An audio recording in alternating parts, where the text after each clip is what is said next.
কিন্তু আমার এই যে রক্তটা, এটা রেড লাইন ছিল তারেক রহমান। এই রক্তের প্রতিশোধ আমি আপনার থেকে ইনশাআল্লাহ নিব, কড়ায় গন্ডায় বুঝে নিব ইনশাআল্লাহ। রাজপথে দেখা হবে, রাজনৈতিকভাবে ইনশাআল্লাহ মোকাবেলা হবে, এবং আজকে আপনার ক্ষমতা পতন শুরু ইনশাআল্লাহ। আমি আপনাকে অনেক আগে সতর্ক করেছিলাম, আপনি সতর্ক হন নাই।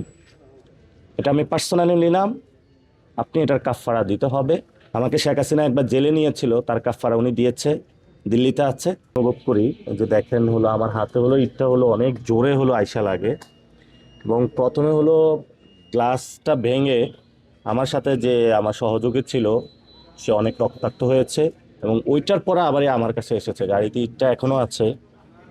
এটা আমি পার্সোনাল জায়গা থেকে তারেক রহমানের উদ্দেশ্যে বলবো, আপনি মস্ত বড় একটা ভুল করেছেন, এবং এই ভুলের কাফফারা আমি এটা পার্সোনালি নিলাম, আপনাকে দিতে হবে।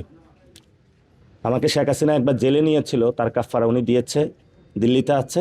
আমি আপনাকে অনেক আগে সতর্ক করেছিলাম, আপনি সতর্ক হন নাই। এটা আমি পার্সোনালি নিলাম, আপনি এটার কাফফারা দিতে হবে, এবং আমাদের জীবন নিরাপদ না যে আপনার শাসন আমলে, এটা আজকে বাস্তবায়ন হলো। যদি মাথায় ইটটা হাতে না লেগে মাথায় লাগতো, তাহলে এতক্ষণ আমি জীবিত থাকতাম না। আশা করি যে রাজপথে দেখা হবে, রাজনৈতিকভাবে ইনশাল্লাহ মোকাবেলা হবে, এবং আজকে আপনার ক্ষমতা পতন শুরু ইনশাআল্লাহ। চলন্ত অবস্থায়। আচ্ছা, কোন জায়গায়? এটা জৈন্তাপুর থেকে যখন আমরা হরিপুরের প্রোগ্রাম শেষ করছি, প্রোগ্রাম শেষ করে 2-3 মিনিট গাড়ি চলার পরেই। আপনাদের সঙ্গে তো তখন পুলিশ প্রটোকল ছিল। পুলিশ প্রটোকল ছিল, পুলিশ চেষ্টা করেছে, আমরা পুলিশের দোষ দিব না।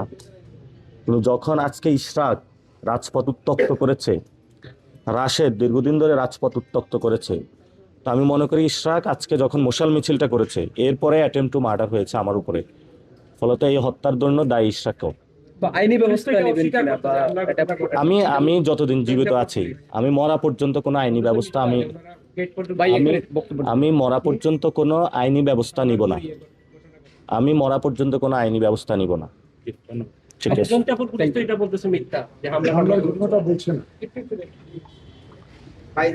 ভাই এটা ছিল এগুলা কোন পুলিশ বলছে এক্সাক্ট বলেন তো?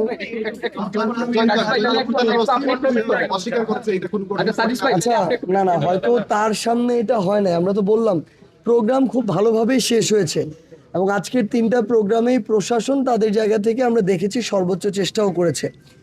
প্রোগ্রাম পথসভা শেষ করে গাড়ি নিয়ে মুভ করার পরে 200-300 মিটার পর যখন খালি রাস্তা আসে, অন্ধকার থেকে এই ইটটা মারা হয়।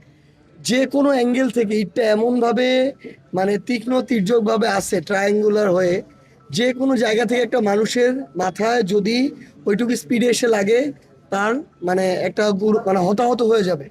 আপনারা দেখলে বুঝবেন, পুরো গ্লাস ভেঙে পড়ে আছে। আর পুলিশ একটা কথা বললে হয়েছে, আমি জানি না আসলে আমাদের এই পর্যন্ত সিলেটে 5টা গাড়ি ভাঙা হচ্ছে, একজনের চোখ নাই। কিন্তু আমার এই যে রক্তটা, এটা রেড লাইন ছিল তারেক রহমান। এই রক্তের প্রতিশোধ আমি আপনার থেকে ইনশাআল্লাহ নিব, কড়ায় গন্ডায় বুঝে নিব ইনশাআল্লাহ।